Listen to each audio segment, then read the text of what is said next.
Hello friends, তো আজকে হচ্ছে কালী পুজো। আর কালী পুজোতে আমি আজকে শাড়ি পরে বেরিয়েছিলাম কাঁদিতে কালী পুজোর মণ্ডপ দেখতে।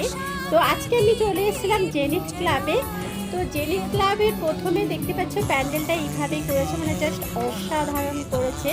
তো বাই দা ওয়ে এখানে প্রোগ্রামও শুরু হয়ে গেছে, আর আমি মণ্ডপের ভেতরে জাস্ট প্রবেশ করেছি। তোমরা জাস্ট দেখতে থাকো যে আমি কি দেখাতে চলেছি।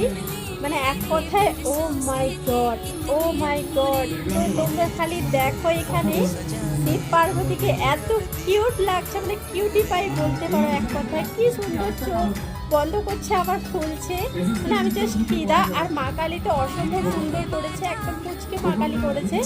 আর এখানে যে দেখতে পাচ্ছি কিউটি পাই শিব দুর্গা, আমি জাস্ট পাগল হয়ে গেছি, প্রেমে পড়ে গেছি। মানে আমি এখানে রিয়াকশন কি দিব আমি পুরো হাঁ করে দেখছি। বাই দ্য ওয়ে তোমাদের কেমন লাগলো জেনিথ ক্লাবের মণ্ডপ অবশ্যই জানিও।